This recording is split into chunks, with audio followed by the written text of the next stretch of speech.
Hamas ನಾಯಕ ಇಸ್ಮಾಯಿಲ್ ಹನಿಯೆ ಅವರ ಹತ್ಯೆಗೆ ಪ್ರತೀಕಾರವಾಗಿ ಇಸ್ರೇಲ್ ಮೇಲೆ ನೇರ ದಾಳಿ ಮಾಡುವಂತೆ ಇರಾನ್ನ ಪರಮೋಚ್ಚ ನಾಯಕ ಅಯತುಲ್ಲಾ ಅಲಿ ಖಮೇನಿ ಆದೇಶವನ್ನ ನೀಡಿದ್ದಾರೆ. ಇರಾನ್ನ ನೂತನ ಅಧ್ಯಕ್ಷರ ಪ್ರಮಾಣ ವಚನ ಸಮಾರಂಭದಲ್ಲಿ ಪಾಲ್ಗೊಂಡು ವಾಪಸ್ ಆಗಿದ್ದ ಹನಿಯೆ ಅವರನ್ನ ರಾಜಧಾನಿ ಟೆಹರಾನ್ನಲ್ಲಿರುವ ಅವರ ನಿವಾಸದಲ್ಲಿ ಬುಧವಾರ ಹತ್ಯೆ ಮಾಡಲಾಗಿದೆ. ಇದೇ ವೇಳೆ ಇತರ ಅಧಿಕಾರಿಗಳನ್ನು ಕೂಡ ಕೊಲ್ಲಲಾಗಿದೆ. ಈ ಬೆಳವಣಿಗೆಯ ಬೆನ್ನಲ್ಲೇ ಇರಾನ್ನ ರಾಷ್ಟ್ರೀಯ ಭದ್ರತಾ ಮಂಡಳಿಯ ತುರ್ತು ಸಭೆಯನ್ನ ಖಮೇನಿ ಬುಧವಾರ ಬೆಳಗ್ಗೆ ನಡೆಸಿದ್ದಾರೆ ಎಂದು ಸೇನಾಧಿಕಾರಿಗಳು ತಿಳಿಸಿದ್ದಾರೆ. ಇರಾನ್ ಹಾಗೂ ಹಮಾಸ್ ಹನಿಯೆ ಹತ್ಯೆಗೆ ಇಸ್ರೇಲ್ ವಿರುದ್ಧ ಕಿಡಿಕಾರಿವೆ.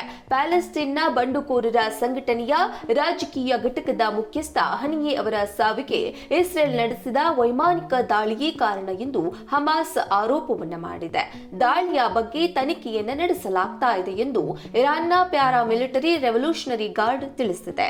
ದಾಳಿ ಹೇಗೆ ನಡೆಯಿತು ಎಂಬ ಬಗ್ಗೆ ಅದು ಮಾಹಿತಿಯನ್ನ ನೀಡಿಲ್ಲ.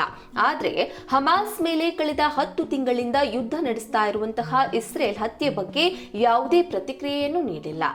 ಪರಮಾಣು ವಿಜ್ಞಾನಿಗಳು, ಸೇನಾ ಮುಖ್ಯಸ್ಥರು ಸೇರಿದಂತೆ ತನ್ನ ಶತ್ರು ರಾಷ್ಟ್ರಗಳ ನಾಯಕರನ್ನ ವಿದೇಶಗಳಲ್ಲಿ ಹತ್ಯೆ ಮಾಡಿದ ಇತಿಹಾಸವನ್ನ ಇಸ್ರೇಲ್ ಹೊಂದಿದೆ.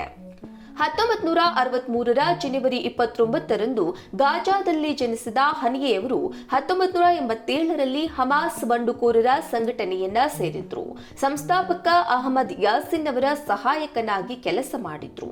ನಂತರ ಸಂಘಟನೆಯಲ್ಲಿ ವಿವಿಧ ಶ್ರೇಣಿಗಳಲ್ಲಿ ಕೆಲಸ ಮಾಡಿ 2017ರಲ್ಲಿ ಹಮಾಸ್ನ ಅತ್ಯುನ್ನತ ರಾಜಕೀಯ ನಾಯಕ ಹುದ್ದೆಗೇರಿದ್ರು.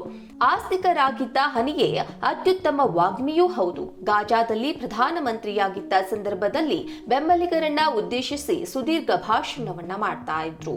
2019ರಲ್ಲಿ ಗಾಜಾ ತೊರೆದು ಸ್ವಯಂ ಪ್ರೇರಿತರಾಗಿ ಗಡೀಪಾರಾಗಿ ಕತಾರ್ನಲ್ಲಿ ನೆಲೆಸಿದ್ರು. ಜೀವ ಬೆದರಿಕೆಗಳು ಇದ್ರೂ ಟರ್ಕಿ ಮತ್ತು ಇರಾನ್ಗೆ ಆಗಾಗ ಪ್ರಯಾಣಿಸ್ತಾ ಇದ್ರು. ಹಮಾಸ್ ಗುಂಪಿನ ವಿದೇಶಾಂಗ ನೀತಿ ಮತ್ತು ರಾಜತಾಂತ್ರಿಕ ನೀತಿ ರೂಪಿಸುವಲ್ಲಿ ಹನಿಯೆ ಮುಖ್ಯ ಪಾತ್ರವನ್ನ ವಹಿಸಿದ್ರು ಎಂದು ಹಮಾಸ್ ತಜ್ಞ ಮೈಕಲ್ ಮೆಲಿಸ್ಟಿನ್ ತಿಳಿಸಿದ್ದಾರೆ.